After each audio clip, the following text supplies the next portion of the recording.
Muito bem, para você que está em casa, em qualquer parte do mundo, você acompanha agora a quarta, eu acho que é quinta edição, desculpem o erro aqui, a quinta edição do nosso CISOcast para todo o Brasil, quiçá para o mundo. E você nos acompanha também através das nossas redes sociais. Você pode acessar o CISOcast através do YouTube, nosso canal. Você vai até o buscador, digita @CISOcast, dá um enter lá e já vai aparecer a gente. Também pelas nossas redes sociais. E essa edição, ela também conta com os nossos canais através da bio. Você pode clicar em qualquer um deles, TikTok, Instagram, Facebook e tudo mais, tá? Eu queria passar alguns recados para vocês, principalmente que esse programa conta com patrocínio do Grupo Off Hunter, o qual leva os nossos agradecimentos, bem como para a WIF Secure também, que é a maior empresa, não, uma das maiores empresas para soluções de segurança em todo o mundo, tá? Eu vou pedir a produção que rode o VT do nosso comercial, do primeiro patrocinador, e a gente volta na sequência aqui para fazer a apresentação do nosso convidado. Por favor. Somos resultado de muito trabalho, experiência de mais de 3 décadas de atuação com governança, risco e compliance. Para um mundo cada vez mais conectado, aceleramos o processo de nossos clientes e garantimos a continuidade de seus negócios, porque somos líderes em cibersegurança, segurança da informação e global privacy. Nós do grupo Off Hunter somos referência na entrega de projetos consultivos, tecnologia, quando o assunto é hardware, software, além de sustentação ao negócio através de IMS, Cloud, NOC, SOC e Support Center. Nossos times investigam, monitoram e protegem a marca de nossos clientes, evitando fraudes e danos à reputação. Desenvolvemos programas de educação e conscientização completos a usuários e com múltiplas atividades simultâneas que propiciam resultados surpreendentes. E por fim, nossa metodologia baseada no conceito de Security by Design nos coloca em posição de vanguarda, porque nos permite adotar técnicas avançadas para a adoção das melhores práticas de segurança, end-to-end.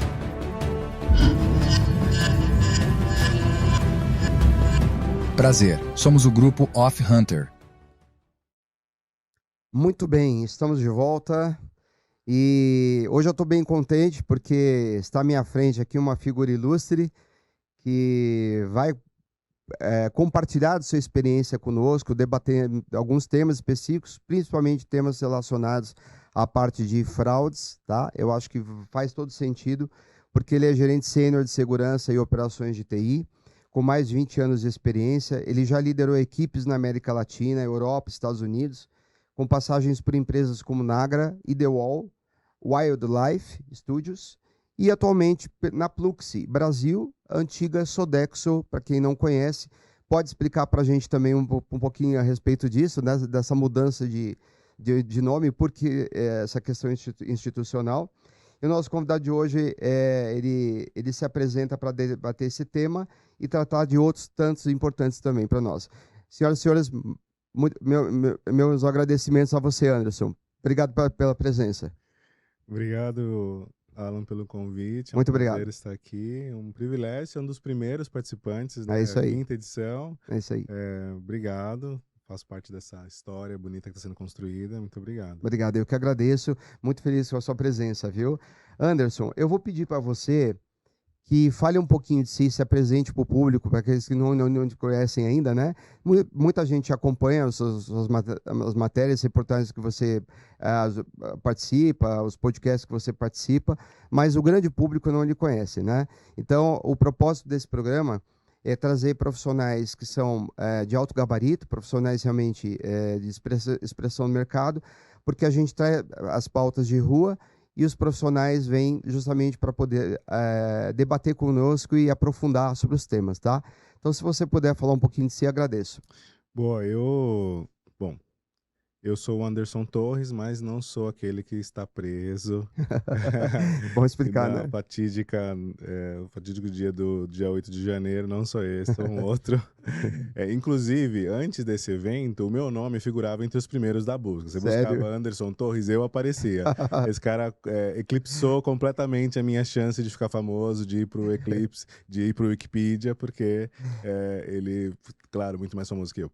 Imagina. Sou pai de 3 filhos, moro no interior de São Paulo. Tenho, como você disse, quase 20 anos de experiência em segurança da informação. Eu estava fazendo as contas esses dias. Tá indo para 20 anos que eu trabalho com segurança já. Iniciei minha carreira na IBM, fiquei quase 10 anos lá. Trabalhei no primeiro SOC. E na época, né, 2006, 2007 por aí. Uhum. Não era tão comum a ideia do SOC, outsourcing, a IBM já estava na vanguarda e eu participei dos primeiros momentos ali no SOC. A ideia de Blue Team, Red Team, tudo isso era muito embrionário ainda, estavam começando as discussões a respeito desses temas e eu estava nesse momento e foi muito legal a participação disso. Depois passei por outras empresas. A experiência relevante que eu gosto muito de contar foi na empresa Nagra, que é uma empresa de criptografia para o mercado, para o segmento de TV por assinatura. E foi uma das experiências mais gratificantes para mim. Foi a oportunidade que eu tive de viajar ao mundo, participar junto com a polícia em várias operações bacanas, trabalhar com forense, com perícia, trabalhar com advogados, foi muito legal. Muito bom. E depois eu fui para as startups. Trabalhei um período na Edgewall, que é uma empresa voltada para identidade digital. Biometria, né? Biometria, muito no processo de Know Your Customer, na proteção de fraude, prevenção de crimes. Tinha tudo a ver com a minha linha de estudo, com a carreira que eu estava traçando até então. E depois me aventurei em outras startups, não deu tão certo. Uma experiência um pouco frustrante, que eu me recuperei, tudo bem. Mas aí aceitei o desafio de liderar a equipe de segurança da Pluxee, que como a área de benefícios do Grupo Sodexo se chama, muito para fazer essa renovação de marca, então adota o nome para explorar melhor a área de benefícios e ter mais representatividade dentro desse segmento e oferecer melhores produtos para os nossos clientes. Então, estou lá assumindo, vai fazer um ano agora em fevereiro, tenho uma equipe de profissionais talentosos, reconstruí a área de segurança da informação, tenho aplicado métodos que já vinha fazendo em outras empresas e tenho estado muito feliz lá. Use um cartão da Sodexo aí, da Pluxee, para fazer as suas compras. Maravilha. E por que, qual a razão da mudança do nome, né? Porque a Sodexo era um nome muito forte no mercado, né? Muito presente em vários países. Por que eles fizeram essa mudança? É uma boa pergunta. O grupo Sodexo ele tem algumas áreas de atuação. A área de benefícios é uma delas, representava uma porcentagem do negócio, mas não era a totalidade. Eu também não sabia, mas o grupo Sodexo trabalha com a parte de restaurantes, mão de obra e extração de minério. Ah, isso eu Eu também não não sabia. sabia. Impressionante. E a área de benefícios. E aí, o momento que a área de benefício ela se torna um pouco mais autossuficiente, e um grupo do tamanho que é o Grupo Sodexo, fica difícil atacar as estratégias de crescimento para cada segmento e a atenção que você precisa dar para cada uma das suas áreas. Então, num grupo com áreas tão diversas, às vezes um negócio vai melhor do que outro, às vezes o outro vai pior do que um outro negócio. E aí, para você dar atenção, às vezes você precisa dar foco nesse negócio e dar um pouco menos de atenção para esse. Então, decide-se, então, fazer essa cisão. A área de benefícios vira uma área independente, adota um novo nome, uma nova estratégia, uma nova liderança, para poder focar na estratégia. Felizmente, o Brasil é um dos maiores, tem a maior representatividade desse negócio na área de benefícios. Então, a gente está numa posição bastante estratégica para a companhia e eu, numa posição de segurança, fico bastante feliz de participar disso. No Brasil, o segmento maior deles é benefícios. É isso. Dentro da área de benefícios, o Brasil é o maior, Aham. tem a maior fatia do faturamento. E é benefício. Maravilha. Dentro do grupo, o Sodexo beneficia uma parte do negócio, representa uma porcentagem do negócio do Sodexo, só que não é o maior, mas é, sei lá, 25% ou 30% do negócio. Maravilha. Bom, então eu acho que faz todo sentido essa sua explicação para todas as pessoas que não sabem, né? Assim como eu também não sabia o sentido, a razão, né, dessa mudança. Então, assim, é, Anderson, o SisoCash, ele tem uma função social.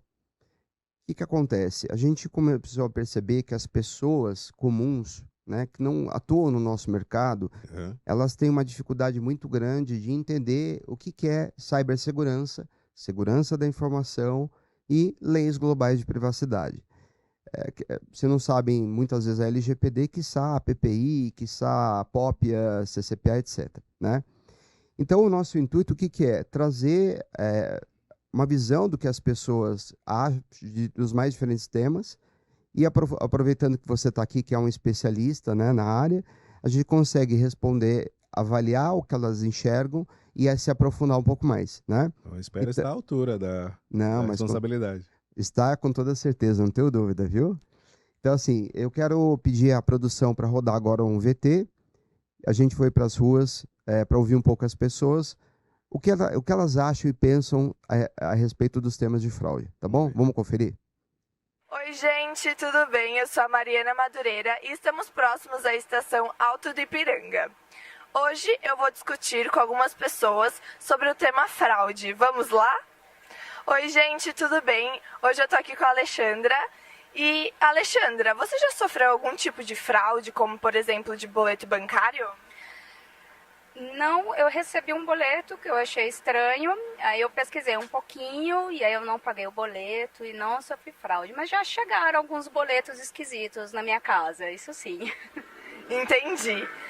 Como que você faz para resolver esse tipo de problema que é muito atual? Eu procuro me informar.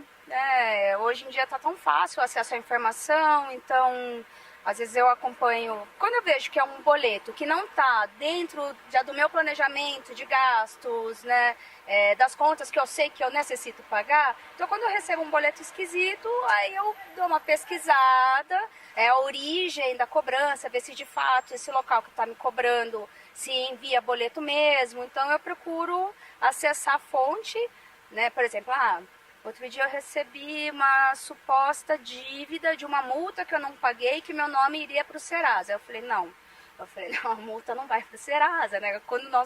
Aí isso eu já tinha a informação, assim, por exemplo, quando você está com multa, não pagou, vai vir no licenciamento do ano seguinte. Então aí eu já vou pegando algumas informações assim. Aí eu entro no site do Detran, verifiquei todos os meus débitos e foi dessa maneira que eu consegui evitar aí uma fraudezinha. Perfeito, muito obrigada, Alexandra. Oi, gente, tudo bem? Eu tô aqui com o Edmilson. Edmilson, você já sofreu algum tipo de fraude?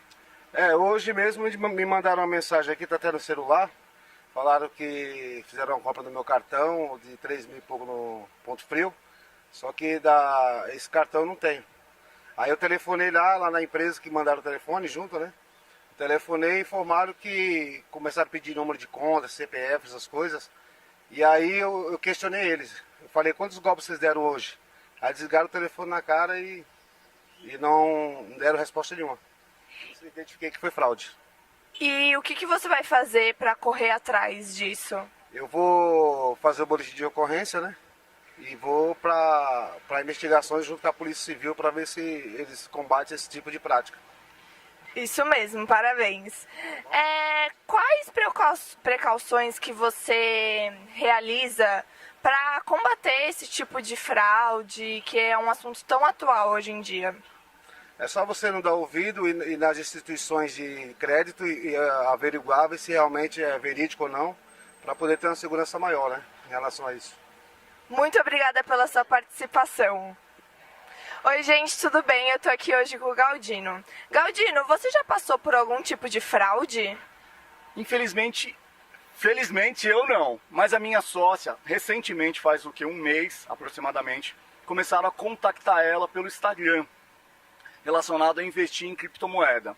E aí o que ocorreu? Ela foi lá e topou, fez um cadastro, aparentemente tudo certinho, em um site, foi lá e investiu 5.300 E aí começou, aparentemente estava ganhando tudo.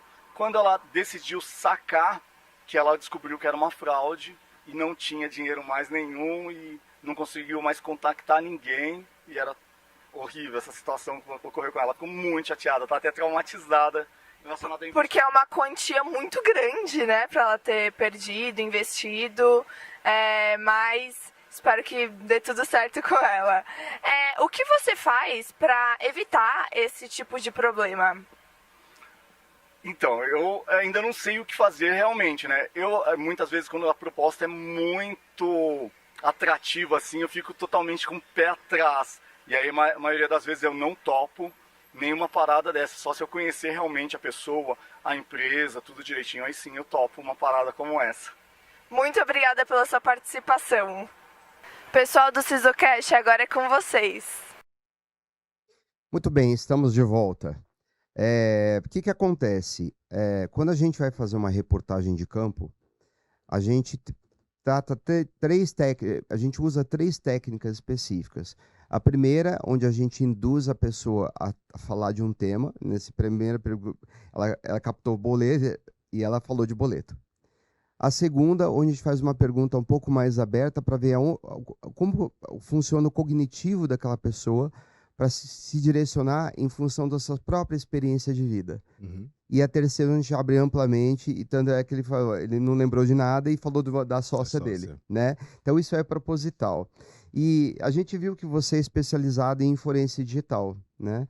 E você, com propriedade, por ter trabalhado numa empresa de biometria, outra de criptografia e 20 anos no mercado, talvez você tenha algum caso que você possa compartilhar conosco, que tenha marcado você de fraude, que você tenha investigado e tenha se deparado, né?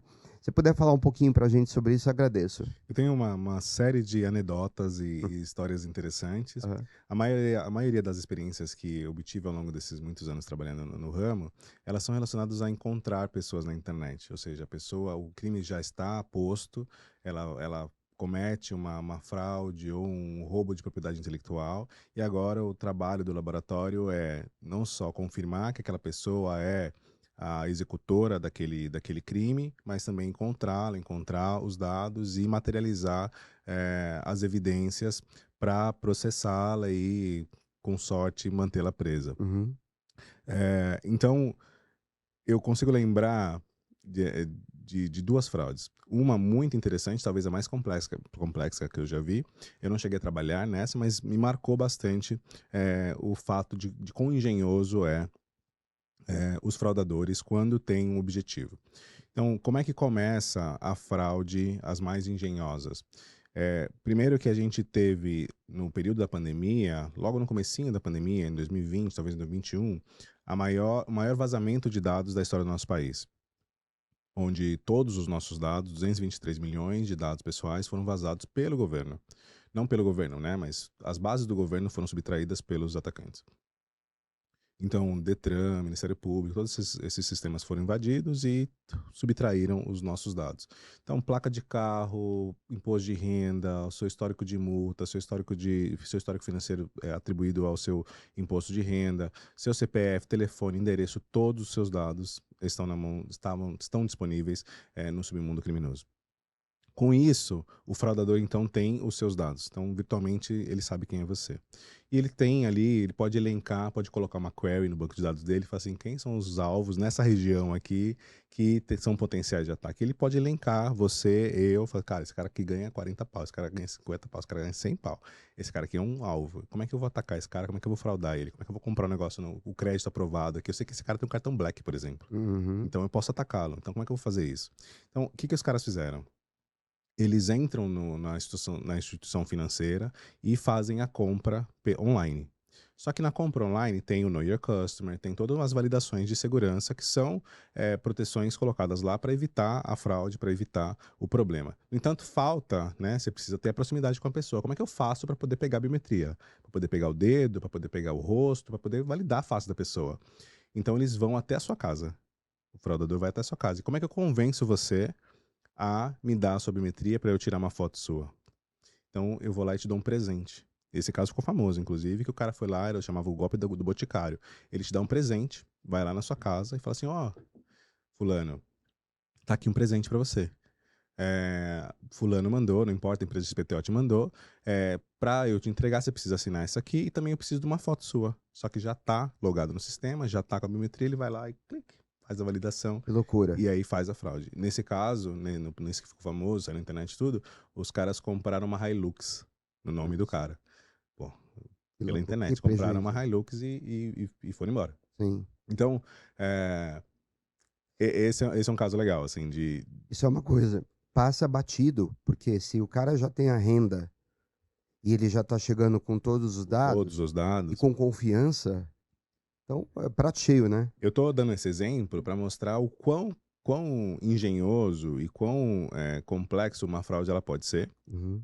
Pode ser a mais simples, né? Que é de mandar uma mensagem no WhatsApp com um link, como o rapaz comentou, para você fazer um pagamento via boleto, via Pix, não importa, que é simples, até um super complicado, onde tem uma engenharia social, onde tem uma investigação, onde tem um perfilamento, né? Eu tenho um alvo que eu quero atingir.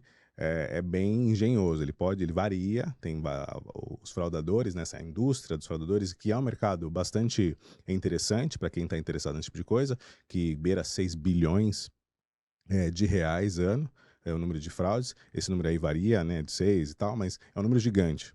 Então, talvez valha a pena. Então, e é super engenhoso, pode ser super simples e pode ser super complexo. Que loucura. Você sabe que eu tô me recordando, eu acho que foi em 2000 e alguma coisa, eu não sei como é que tá hoje, tá? Mas houve uma época que as 3 maiores operadoras de telefonia no Brasil era primeiro a Vivo, Uhum. depois, salvo me engano, a TIM E é claro. e depois Clonados. Ah, Eu lembro dessa informação de um trabalho que foi feito no passado, né, pela equipe lá, e eu fiquei assustado, chocado. E muitas empresas, não estou me referindo a essas, tá? Mas muitas empresas não tomam certas atitudes em função da reputação, do impacto. Isso é normal, isso pode ser que aconteça. Mas são casos, e mais casos, não dá nem para listar, são muitas. né? Eu estava me recordando de um amigo que ele é dono de uma rede de lojas, tem umas 80 lojas, se não me engano, e havia uma pessoa que toda sexta, né, se direcionava lá para comprar seus produtos e começou a fazer amizade com algumas pessoas, fazer amizade com o dia do atendimento, depois com o financeiro. Aí teve um dia que ela solicitou uma compra e falou assim, olha, eu quero X produtos, que deu uma total de 35 mil reais. E ele falou, vou fazer o depósito e depois você me manda, me faz a entrega no meu ponto na minha residência, enfim, no meu ponto, no meu local. E ele foi até o banco, fez aquele depósito do envelope vazio, saiu o extrato e mandou para lá. Mas, ou seja, primeiro ele trabalhou a questão, a engenharia social, para depois entrar com isso. Aí, na sequência, ele deu, acho que me parece que 30 minutos, uma hora, começou a ligar desesperado, pedindo para devolver o dinheiro para ele. Que tinha feito errado, etc. Exato. Então, assim, se é uma pessoa que já se envolve com aquele ser humano emocional, vai achar que realmente é aquilo, né? Então, acho que dá muito pano para manga esse assunto. Não, a gente teve um caso, passou até no Fantástico, de uma aposentada. Isso é uma fraude bastante comum, que tinha um conluio com os agentes dos cartórios, que sabiam ali a movimentação das pessoas e tal, as posses que a pessoa tinha e a idade delas e tal. Então tinha um estudo ali do perfil daquelas pessoas. E aí tinha uma quadrilha que atacava aposentados que tinham propriedades. E aí pessoas que eram sozinhas, etc. E aí os fraudadores atacavam essas pessoas, começavam a fazer amizade, alugavam uma casa perto, faziam amizade com essas pessoas. Até um momento que entravam na casa dela, chegava o ponto que dava alimento, chegava ali participar do alimento ali, daquela refeição com a pessoa, dopava ela e ia até o banco para que ela assinasse, falava que ela era avó, que era, sei lá, e assinasse a transferência desses documentos, dessas posses, dessas propriedades para outra pessoa, e aí fraudava os idosos. Então, o tema fraude no Brasil, eu não sei em qual número a gente figura no mundo, mas é um tema bastante preocupante e que está em todas as esferas da nossa economia. É isso aí. É o Zé Carioca fazendo jus ao personagem, né? E fala para mim, na sua opinião, quais são as principais situações de fraude hoje, as mais comuns, Porque assim, é um tema muito vasto, Uhum. mas pensando na pessoa comum, né? No seu João, na Dona Maria, que você poderia falar como os principais pontos de atenção e casos que você consegue se lembrar aqui para que eles tenham um pouco mais de cuidado, né? O que eu observo é que assim, a gente tem um fator acelerante do uso da tecnologia e do uso dos meios digitais.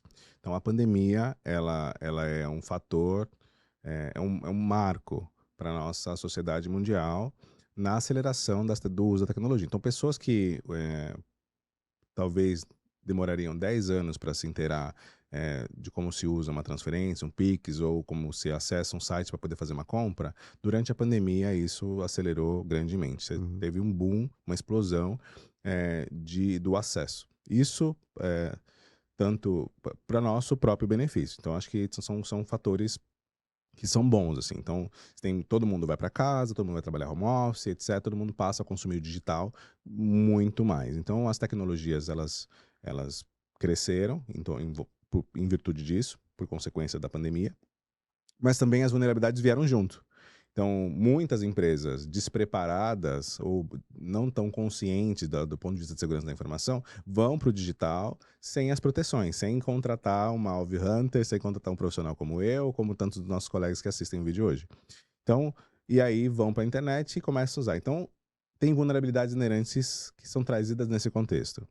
E aí você associa a falta de hábito de quem consome essas tecnologias. E aí você tem uma mistura quase que explosiva de uma pessoa que consome que não tem conhecimento com um sistema que é inerentemente vulnerável. Aí você tem um mix que vai dar ruim, É isso aí. né? Bom, em virtude disso, o cara sabe disso, começa a explorar, começa a fazer o teste, e aí você consegue explorar várias falhas nisso. E a gente acabou falando aqui que tem um contexto do brasileiro, que é esse contexto social. A gente faz amizade no elevador, a gente faz amizade na fila do pão, a gente conversa com as pessoas e rapidamente a gente coloca esse estranho dentro de um contexto de confiança. Brasileira carente, né? O brasileiro faz isso. É. E assim, eu sou vítima disso. Minha mãe levou um golpe quando eu era garoto, seduzida por um ganho ali iminente. E isso aí é velho, tá? E faz parte da característica do brasileiro, que a gente confia muito. Nosso nível de confiança ali do tete-a-tete, do interpessoal, é bastante elevado. Uhum. Embora a gente seja um dos principais países que leva fraude. É uma dicotomia interessante. Total. E aí você tem, então, todo tipo de fraude associado a esses dois fatores que eu comentei. Então, os mais comuns que eu vejo na minha experiência, no que eu tenho observado, são esses que a gente vê que o cara manda um SMS. Agora, o cara, por exemplo, de posse desses dados, ele faz uma pesquisa na rede social que está aberta e tal, pega a sua foto, coloca no WhatsApp, manda de um número estranho, começa a contar uma conversa. E aí a pessoa aí pede um empréstimo, né? Me transfere, faz um Pix para mim, me transfere, perdi meus contatos, e aí ele conta uma história, usa o emocional ali daquele familiar e faz a fraude. E aí que você vê a importância de você manter o seu ambiente de rede social, Facebook, Instagram, no ambiente privado, não compartilhando fotos de crianças, de filhos. Tomar muito cuidado, porque o pessoal gosta de se expor bastante, né? E aí a pessoa estuda você e automaticamente pratica a fraude, né? Você sabe que, aproveitando o que você está falando e associando também ao que a gente viu relacionado à primeira pessoa que respondeu a pergunta, falando de boleto, eu me lembrei agora de um caso que a gente pegou, esse daí talvez tenha sido mais me marcou, assim. É uma empresa, tanto que eu conto às vezes para muita gente, né? Mas acho que faz sentido falar aqui. A gente está tendo muitos casos de fraudes em boleto. Uhum. Muito. Só que qual é a questão? Chegamos numa empresa com essa mesma demanda, tinha tomado um prejuízo de 150 mil para mais. E aí nós fizemos toda uma avaliação de digital forensics e descobrimos que era vírus de boleto. Sim. Isso acontece no Brasil e na Índia. Uhum. Mas, para nossa surpresa, os trabalhos se estenderam e nós descobrimos 2 focos reais de fraude na companhia. Um pautado sempre com foco no financeiro materiais, financeiro controladoria. deu caso de polícia e tudo mais. Então, assim, há casos e casos, certo? Os que são corporativos, normalmente são mais demandados em função do prejuízo, do volume de prejuízo. As pessoas comuns, em função do comportamento delas, né? Da maneira como elas repassam informação, compartilham, né, senhas, dão suas próprias informações, às vezes numa fila de um banco, né? A pessoa está com uma dificuldade, por isso que eu acho que aposentado normalmente costuma ser tão vítima, não é isso? Você me fez lembrar de um outro caso na companhia que eu trabalhava, onde a pessoa recebeu, assim, uma empresa internacional, tem um contexto de pagar invoice, né, que é um documento que não tem absolutamente nenhuma informação, só vem o valor, nome da empresa, conta bancária é isso. E as empresas fazem essas transferências internacionais por meio de invoice e tal. E a pessoa recebeu um e-mail vindo do CTO com o PDF da invoice. E a menina do financeiro questionou ali, achou estranho, mas tá vindo do CTO, deve ser importante, vou pagar. Pum, fez a transferência. Quando ela foi investigar, quando foi descobrir, transferiu lá, sei lá, $100 mil, $200 mil, não importa o valor, para uma conta na China que não vai recuperar nunca. Então, você tá certo, assim, o mundo corporativo, ele oferece ali oportunidades de fraude, de valores mais substanciais, e também tem furos ali no procedimento que podem ser explorados. E claro que também tem a parte da fraude onde a participação do funcionário também é presente, né? Você tem ali um funcionário que ele pode subtrair informações, pode vazar dados, pode vazar uma planilha, pode vazar ali um dado que é importante, que pode ser utilizado para compor uma estratégia de engenharia social, pode compor ali um e-mail fraudulento, que foi a partir oriundos de uma informação subtraída da empresa. Por exemplo, é o caso do Itaú. Lembra da Paulista ali?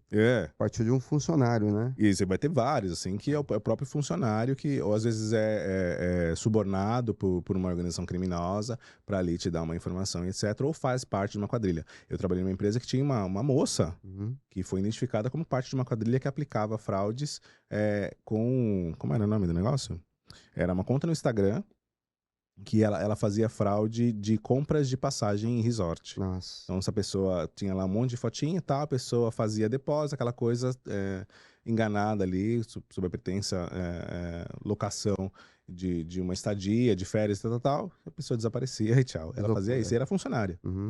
Você sabe que eu recebi esses dias uma mensagem, fica até um alerta para você que está em casa, você deve receber também, isso está bem alto nesse momento, né? Eu recebi uma mensagem pelo Instagram, porque o Instagram há pessoas que pagam para poder veicular suas propagandas e cursos, né, e tudo mais. Uma mensagem com a voz do velho da van, dizendo assim, olha, estamos solicitando a todos que puderem comprar hoje o iPhone 15 e o Samsung S23 por R$149, porque tomamos uma autuação uma multa, fomos autuados pelo Procon. Olha que não tem sentido nenhum. Absurdo. Pelo Procon, e precisamos acabar com o estoque de, sei lá, quantas mil. Então, somente hoje eu peço que vocês compareçam, que o nosso prazo para esgotamento é hoje. E aí, evidentemente, eu quis ver até onde ia. Cliquei, cai numa tela de e-commerce para pagamento, e lá na barra do browser escrito Mercado Livre. Entendeu? Então, assim, aí eu compartilhei com algumas pessoas, falando, fiquem atentos, porque a pessoa que é humilde vai ver um negócio como esse, vai acreditar. E usaram a técnica de biometria, de inteligência artificial para mudar, colocar a voz do da van. Que loucura, né? E é um bom gancho que você fez agora, porque talvez a próxima geração de fraudes, elas vão se valer da inteligência artificial, com certeza, na produção de identidade sintética, de uso de deepfake, de sintetização de voz, para ficar cada vez mais eficiente. Inclusive, eu entrei num debate, não sei se foi com o Leonel Conte, que é um personagem da Sompa, um personagem muito querido e presente na comunidade de segurança. Só um instante, aliás, você está convidado para vir para cá também, viu, Leonel? Boa. Não sei se foi com ele a discussão, mas foi uma discussão na internet. Não, foi com o Igor Gonçalves, do Itaú, que ele estava questionando a a eficácia do uso das tecnologias atuais em virtude do avanço da inteligência artificial, né? Porque ele mostrava uma foto que era muito parecida com uma pessoa, mas era uma foto completamente sintética, produzida por inteligência artificial. Então o background, fundo, a face, tudo parecia uma pessoa real, mas era um avatar. Que loucura. E aí, como é que você vai utilizar as tecnologias de hoje para identificar esse tipo de fraude? Então você produz uma identidade sintética, coloca uma foto lá que é uma de uma pessoa, só que a pessoa não existe. E aí você já tem os dados de um monte de brasileiro, coloca uma foto, produz uma identidade e vai sair fazendo fraude. Então qual que é o tipo de proteção que a gente tem em virtude do advento da tecnologia, da inteligência artificial? Então acho que a próxima geração de fraudes são cases muito interessantes de estudo, porque elas vão trazer desafios que ainda não foram pensados. Você colocou muito bem isso. A inteligência artificial é um dos temas que a gente precisa tratar aqui também, né? E a fraude, ela talvez seja o cerne da questão ali, né? Como ponto de atenção, né? É isso Sem mesmo, dúvida. concordo com você. Você acha que faltam ações, medidas públicas para informação, para levar para as pessoas, para enriquecer o debate público de fato, né? Porque eu acho que, eu vou te dar um exemplo. Hoje, eu até falei, eu acho que isso numa dessas edições, quando você chega hoje num prédio comercial para fazer uma reunião, vamos imaginar que eu fosse para a Plux para fazer uma reunião com você. A pessoa, ela pega o meu documento, ela registra meus dados, pega minha foto e bate minha foto. Para onde vai Pra essa onde biometria, né? Amanhã você tem uma situação de conflito, de uma situação de fraude qualquer envolvendo seu nome. E aí? Você Ninguém não viu, sabe de ninguém onde sabe. foi. Porque é muito bonito falar em biometria, em falar tudo isso. Em LGPD, né? Que tem uma lei que protege isso aí. Pois é, rapaz. Pois é. Então a gente fica pensando assim, para onde vai isso?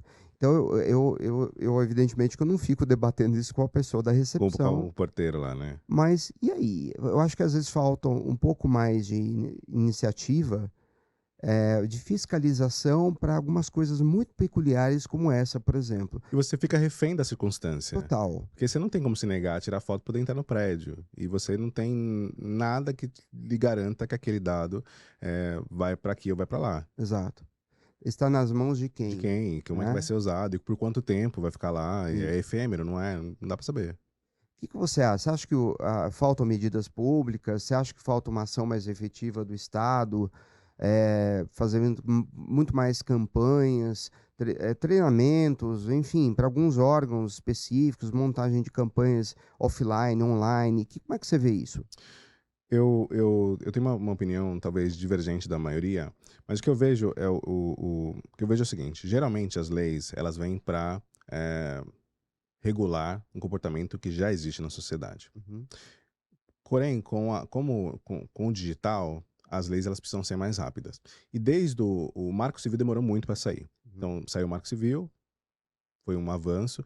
Depois veio Lei Carolina Dickmann, depois LGPD, e agora já se discute com bastante força as leis relacionadas à inteligência artificial. Então o Brasil, em particular, tem aprendido a ser mais veloz em regular as leis referentes às tecnologias, os avanços tecnológicos. Então, existem bastante debates, bastante fóruns e debates, eu tenho participado de alguns, inclusive, sobre inteligência artificial, para regular e qual que é o impacto da mão do governo. Uhum. Se eu regular demais, eu atraso, eu desacelero a inovação e o avanço dessa tecnologia. Se eu deixar muito frouxo, eu posso dar espaço para todo tipo de fraude e crimes cometidos por meio dessa tecnologia. Então, como é que o governo interfere? Então, eu gosto da LGPD, eu gosto da lei. Só que o que aconteceu com a lei? Ela prevê uma agência reguladora, uma agência fiscalizadora, que é a ANPD, e ela demorou quase 3 anos para ficar de pé.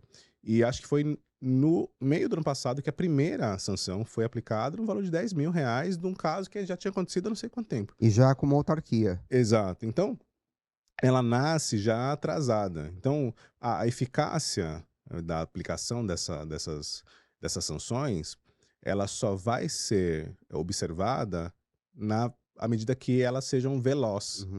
Então, houve a infração, ela precisa ser veloz. E isso a gente não acontece. Então, eu acho que não é um problema com a regulação, com a lei, porque eu acho que o Brasil tem aprendido a criar regras e criar leis robustas e complexo o suficiente para encarar a maioria dos cenários. O que eu acredito que é uma deficiência é justamente a aplicação das sanções, a monitoração, a auditoria desses lugares, né? Então, identificar uma infração precisa ser célere, precisa ser rápido. Inclusive, eu estou lendo um livro do Drauzio Varela que ele explora muito essa questão do por que o crime organizado é tão eficaz em suas medidas, né? Na proibição do crack dentro dos presídios ou a proibição do bololô. Não sei se você está familiarizado com o termo. O bololô é fazer estourar a moto ou fazer o barulho com a moto, né? Que acontece muito nas periferias. E aí você vê placas do crime organizado falando, olha, se aqui é proibido o bololô. E não tem bololô. Não tem o barulho da moto, porque o crime organizado ele é rápido na aplicação das suas sanções e das suas punições, não demora. E isso é o que dá eficiência. Ele faz uso ao crime organizado. Então, mas é organizado, né? Então, mas por que vale? Se demorasse 10 anos, por exemplo, falando de pena de morte, por exemplo, mas deveria ter, eu sei que é um tema complexo, mas só para falar sobre a aplicação da lei, que deve ser rápida. Se a aplicação da lei ela fosse mais célere, a gente teria um impacto psicológico de que aquilo funciona. Então, causa, consequência. Então, no caso da LGPD, eu gosto da lei. Eu acho que o Brasil avançou muito, é rápido, mas as sanções e as punições oriundas dessa lei, elas demoram demais. E você consegue falar, assim, pelo menos de recomendações básicas para as empresas? Eu sei que o tema é abrangente, volto, né? Mas você consegue pensar de cara, imagina, se assumir uma operação, você tem que instituir algumas políticas e algumas regras que são necessárias para o dia a dia. Você consegue passar pelo menos alguma visão que você tem do que é necessário para toda e qualquer companhia, para que algumas se atentem? Eu estou te falando isso porque a gente já interagiu com empresas que não querem treinar seus colaboradores, que dizem que treinamento não faz sentido nenhum, porque eles optam por trancar as coisas, né, e perde a velocidade, a performance, né, a competitividade. Só que, por outro lado, você tem empresas que realmente pensam, e eu já me assustei conversando com um CISO que tinha essa percepção, né? E isso tudo está atrelado, porque, para dar um exemplo... Que era segurança por obscuridade, né? Exatamente. Se tá escondido... Isso você não pode, isso você pode, isso não pode. Só que, de toda forma... podendo ou não podendo, você tem que viabilizar o negócio e tem que dar o espaço até para conhecer quem está embaixo da tua asa, né? Não é simplesmente trancar. Estou falando de índole, estou falando de, né? Então, por exemplo, se você não treinar as pessoas de maneira objetiva para que elas entendam o risco de um phishing, elas podem ser alvo, trampolim para um ataque a uma outra instituição, por exemplo. E até você provar, né, que focinho de porco não é tomada, e aí? Então, tem algumas ações que a gente entende que são interessantes, mas eu gostaria de ouvir você falando, como CISO, com propriedade, né? Imagina que você chegou na empresa e vai dar a sua opinião sobre ações necessárias para impedir fraude. Assim, o que eu tenho falado, assim, nessas conversas, é que isso tem ficado cada vez mais presente, né, em todas as discussões que eu participo ou vejo as pessoas falando, é que esse papel do CISO ele tem se tornado cada vez mais estratégico, ele tem participado da conversa relacionada ao negócio, do novo produto, do novo feature, e isso tem que estar na mente do executivo, do presidente, quem está na cadeira de decisão. Que o segurança, a gente viu, as pessoas já estão mais presentes nas ruas. Então, segurança ele deixa de ser um seguro de carro, mas ele passa a ser também parte da minha estratégia para convencer as pessoas, assim como é ESG, como é ESG, como é a questão ambiental. Então, tem selos ambientais, por exemplo, que validam como aquele produto foi feito. Foi feito sem sacrificar animais, foi feito utilizando as melhores práticas de qualidade, os melhores métodos científicos foram aplicados sem o sacrifício de animais, etc. E isso faz parte da minha estratégia para convencer o meu usuário que está mais consciente com esses temas climáticos, esses temas do tratamento dos animais, etc. O cliente também está antenado com a questão da segurança, então isso precisa fazer parte da sua estratégia. Então, quando você usa a segurança como parte do seu pitch, você inexoravelmente vai colocar mais recursos, mais investimentos e trazer um profissional qualificado para atender essas demandas e aplicar isso. Então, essa é a primeira, né? Fazer com que a segurança da informação seja parte do seu negócio, faça parte do seu pitch de venda. Do ponto de vista do CISO, quem assume essa cadeira, ele olha para o negócio, ele precisa aprender o negócio, evidentemente. E assim, aprendendo o negócio, aprendendo como aquilo funciona, você vai conseguir entender qual que área, qual setor você precisa dar mais atenção e qual está mais vulnerável ou suscetível a um ataque. Olhando de fora para dentro, você fala assim, beleza, esse aqui é o mais importante, esse aqui você vai fazer um BIA, né, um Business Impact Analysis. Então, esse negócio ele é mais importante que esse aqui gera um revenue, né, um faturamento de, sei lá, 50 milhões, 10 milhões, esse aqui dera 100 mil. Então, eu protejo esse primeiro porque o risco e o impacto é muito maior nesse, eu protejo esse mais do que esse. Então, os investimentos são setorizados. Se você tivesse recursos limitados, você protege tudo. Mas como os recursos geralmente eles são limitados, aí você setoriza por impacto, né, por Perfeito. prioridade. É o modelo de cobro, né? Você vai cobrir aquele que está mais sujeito a um ataque e o que o impacto é mais significativo para sua companhia. Aí você, beleza, setorizou. Se você olha de dentro para fora, você começa... É o que eu acho, tá? Minha opinião, evidentemente. Mas Sim. você começa a olhar para como esse produto é formado. Então, o que eu gosto de aplicar dentro das empresas que eu trabalho tá bom, que é o Security by Design, que você, inclusive, né, a gente viu na propaganda do Dolph Hunter. exatamente, da Dolph Hunter. Security by Design, que ao invés de eu investir dinheiro na correção de algo em produção, que depois que já está feito e demora muito mais, é muito mais caro, é muito melhor eu fazer um approach de shift left, da esquerda para a direita, já no nascimento, na concepção, desde o threat modeling até, evidentemente, o release desse produto. E assim eu consigo eliminar as falhas. Lembra que no começo eu falei que a gente acelera, que por conta da pandemia a gente acelera o desenvolvimento e o lançamento de coisas digitais, só que de forma despreparada, porque a pandemia empurrou todo mundo e todo mundo tinha que fazer coisas muito rápido.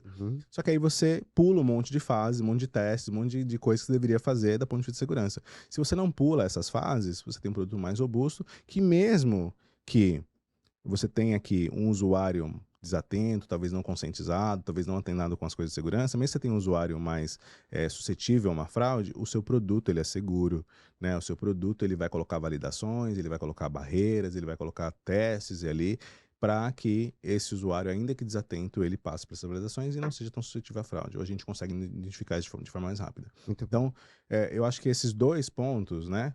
Você conseguir setorizar o seu negócio a partir do mais importante, a partir do impacto, né, do maior impacto para o menor, e de dentro você trabalhar em estratégias que minimizem o risco a partir do início da produção desse software até o final. Maravilha.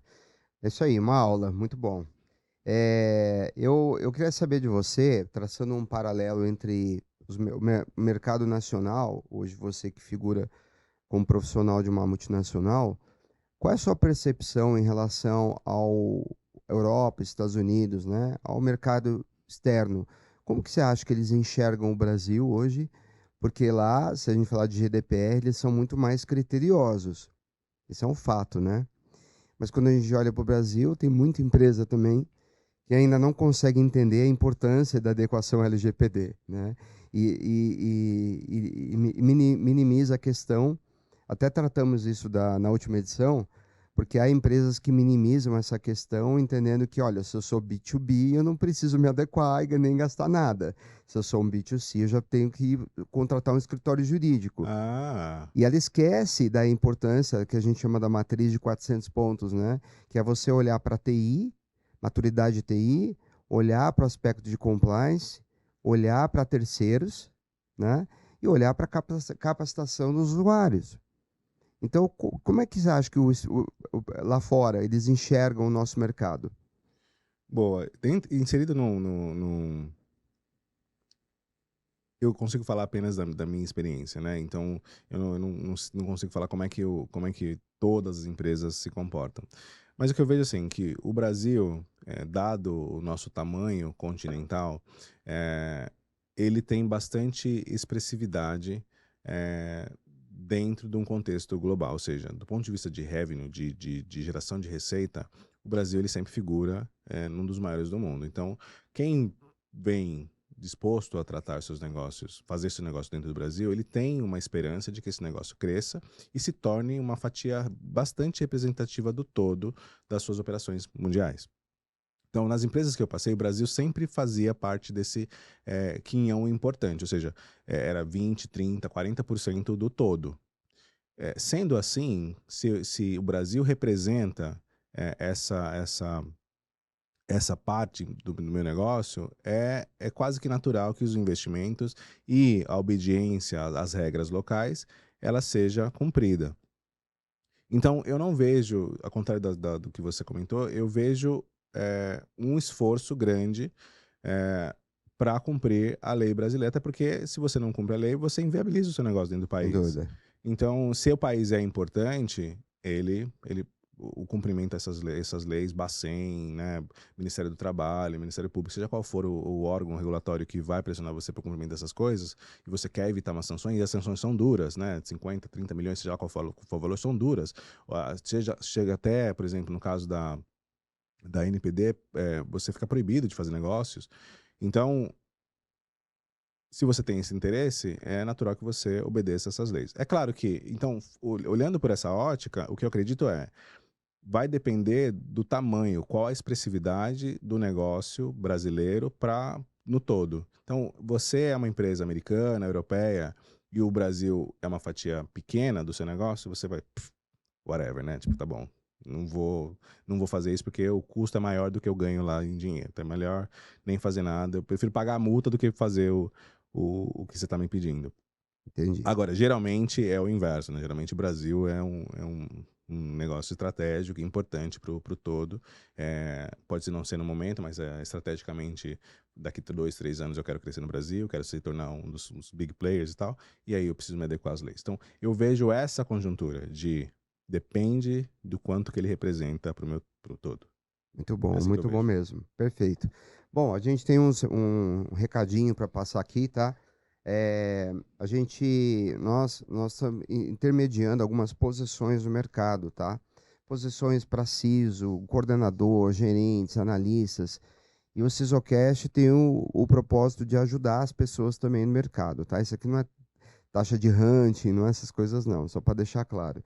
Então, você que é empresário, tem uma posição, precisa empregar um profissional estratégico ou não tão estratégico, mas que opere pela área de segurança, pode passar a sua posição para oportunidade@cisocast.com.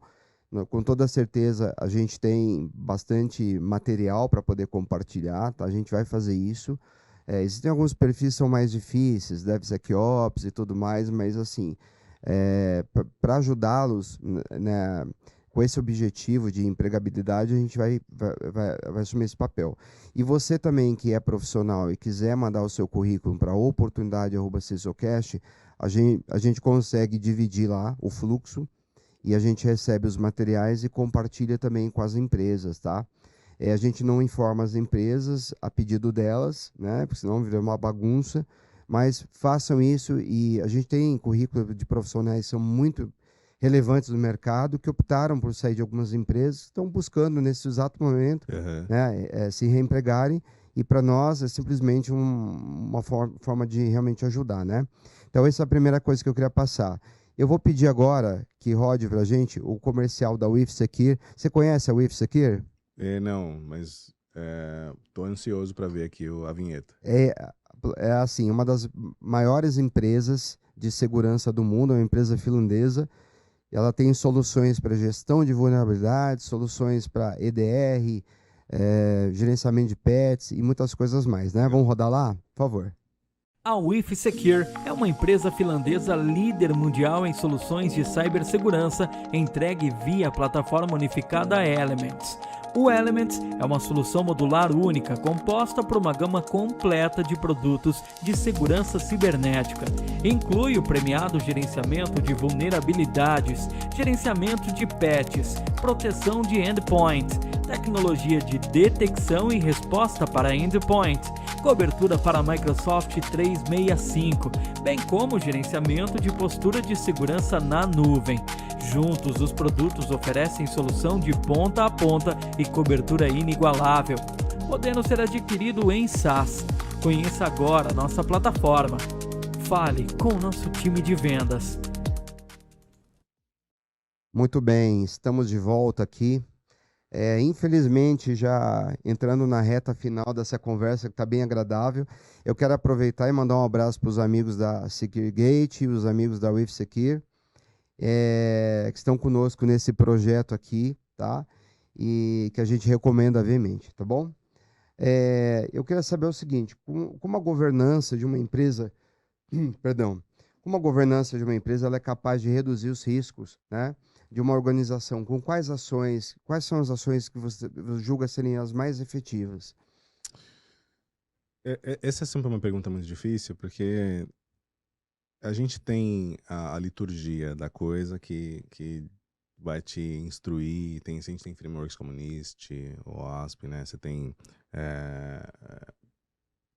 outros frameworks que podem lhe ajudar a seguir um caminho, né? Você tem o CIS, né? CIS-RAM, por exemplo. E você tem essa liturgia que você precisa acessar, estudar, entender ali a teoria de como reduzir riscos. No entanto, o que eu observo é que a capacidade que um CISO, que um executivo de segurança da informação, ele tem de reduzir o risco, ela está diretamente associada ao apetite dessa empresa de fazê-lo. O que eu estou querendo dizer com isso? Que nessa conversa com os executivos, com o presidente, com o board, você vai ter que sentir qual que é o apetite, né? Quanto que eu estou disposto a corrigir as minhas falhas, são inerentes à minha atividade, versus o risco que essas falhas têm para o meu negócio. E o investimento que eu preciso fazer para corrigir.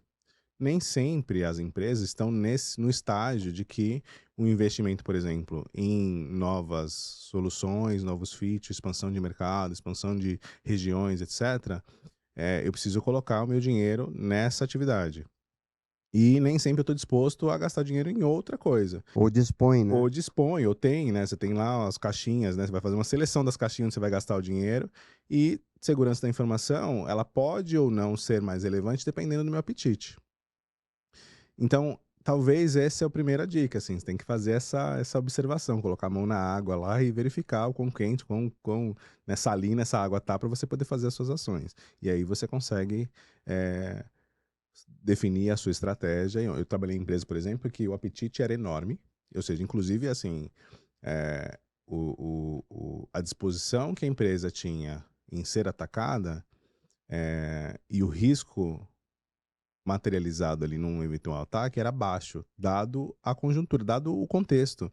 Era super distribuída, os produtos eram super fragmentados, era muito voltado para o varejo, né, para o consumer, então eram vários produtinhos assim. Então, tá bom, se atacar, qual que é o meu risco? A menos que eu criptografe todo o disco aqui, eu tenho um monte de produtos, um monte de lá, tá tudo pulverizado aqui, então o risco é baixo. Então, eles investiam muito pouco em segurança da informação, e apesar de ter várias falhas, vários problemas, era focado em automação. Então o dinheiro era focado numa parte que não reduzia significativamente os problemas que eram identificados, mas sim pontos ali de entrada. Então eu gasto meu dinheiro aqui nessa parte, o restante pode deixar. Bom, se a gente falar, por exemplo, eu vou dar um exemplo, né, de aplicativo para celular. Vamos supor que eu tenho um monte de aplicativo para celular. Qual que é o risco se o cara pegar esse aplicativo de celular e ele conseguir tirar a criptografia do aplicativo e conseguir, de repente, comprar moedinha, comprar o dinheirinho dentro daquele aplicativo, certo? Qual que é o risco? O que eu perco de dinheiro? O cara que tem uma vantagem ali, ele consegue, mas eu perco dinheiro? Talvez sim, talvez não. Então, essas questões que estão associadas ao negócio, elas geralmente têm relevância e têm prioridades nas discussões do investimento que você vai debater e lutar ali para aplicar e diminuir efetivamente o seu risco. Então, o que eu estou querendo reforçar é que essa capacidade de redução de risco está muito associada ao seu apetite de negócio, apetite de risco do negócio. Então, tem várias ações que podem ser feitas, a liturgia, o livro, a biblioteca está aí acessível para todas as pessoas, tem várias ações que você pode fazer, mas ela vai estar sempre associada a essa condição do seu gestor, de quem está conduzindo o navio ali. Sim, ela é muito associada ao risco versus a capacidade de investimento e a situação no momento. E mesmo aí, às Uhum. vezes a empresa vai decidir aceitar o risco. Sim. Beleza, eu sei que é um problema Uhum. e talvez seja mais barato lidar com o problema do que corrigi-lo. Ou simplesmente eu não posso fazê-lo agora. Sim. Eu sei que vai dar um problemão, vou contar com a sorte, vou fazer aqui um Pai Nosso, uma Ave Maria, acender uma vela e vou contar com essa coisa para poder seguir adiante e desbravar os terrenos, as florestas que eu preciso fazê-lo. Maravilha. E a última pergunta que eu te faço, hoje eu gostaria que você passasse para a gente 3 referências profissionais para sua vida, assim, não necessariamente para sua vida, mas são profissionais que você tem admiração e que você gostaria de exaltar aqui de alguma forma, né? 3 profissionais que você olha e fala, eu tenho admiração por ele por causa disso e pelo fulano por causa daquilo. Você pode falar um pouquinho? Nossa, me fizeram essa pergunta nos bastidores e eu Uhum. fiquei ali ponderando. A pessoa perguntou, olha, tá tudo bem? Eu falei, tá tudo bem. E aí, agora que você me fez a pergunta, eu tô tentando resgatá-lo. Uhum. É difícil, Uhum. especialmente num programa, né, exposição nacional, e eu falo, vou esquecer alguém, né, vou esquecer alguém, não vou Sim. falar de alguém, e aí posso me colocar numa situação que, pô, não falou de mim? Eu te ajudei tanto e você não falou de mim? Mas eu gostaria de, assim, claro que meus pais, né, minha mãe é um exemplo de dedicação, de trabalho, de força, de moral, e também me ensinou tudo que eu sei.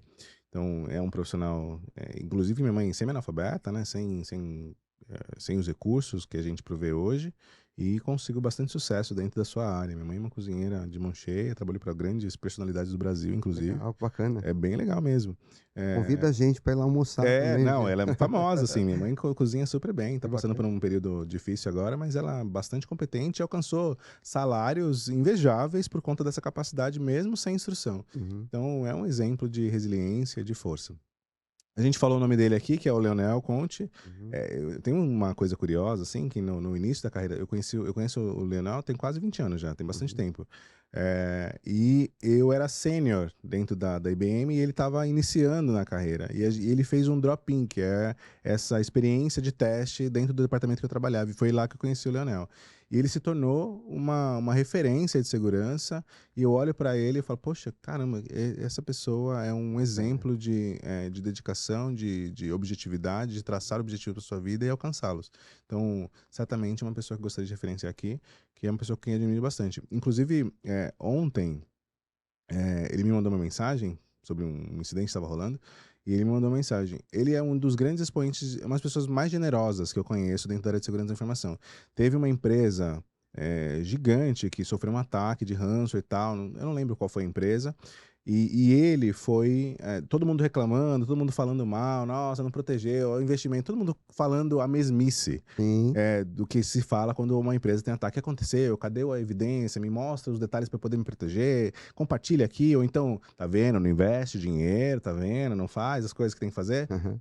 Essa coisa que a gente é tentado a falar quando acontece um evento desse. Uhum. E ele foi na contramão, assim, foi num evento, num comportamento extraordinário que eu achei de uma generosidade incrível, que galera da empresa tal. Se você precisar de ajuda, se você precisar de recursos, tecnologia, sistemas, scripts, seja lá o que for, eu tô aqui para te ajudar. Bacana. Uma generosidade sem tamanho, e tem feito isso como parte da sua característica profissional, e é uma pessoa que eu admiro muito. E por fim, eu gostaria de falar sobre bom, tem tantas pessoas, mas talvez acho que uma que mereça a minha admiração, aqui pensando de bate-pronto, são profissionais talvez que são anônimos para a grande maioria, mas foram gestores que me ajudaram bastante. Um deles chama Alexandre Lázari, nem sei se já se aposentou, mas foi no início da minha carreira, uma pessoa, um mentor muito interessante, que com bastante sabedoria conseguiu me guiar assim, para chegar onde eu cheguei até hoje. Então acho que são essas 3 pessoas que gostaria de comentar. Um abraço aí, Leonel, se me escuta, e acho que é isso. Muito bom mesmo. Bom, primeiro agradecê-lo pela aula, tá? Eu acho que a questão de você ter essa humildade de falar das pessoas que você tem admiração ou que eventualmente receberam você em um dado momento da sua carreira, é isso que torna você um profissional diferenciado, né? Obrigado. Eu acho que a gente passa na nossa carreira por vários estágios e eu consigo ter admiração tranquilamente por pessoas que têm muito menos experiência do que eu, como eu tenho mais experiência, tenho muita admiração por pessoas com muito mais experiência que eu. Com certeza. Todo mundo tem alguma coisa a acrescentar, né? Então, assim, eu quero agradecer demais a sua vinda aqui. Obrigadão.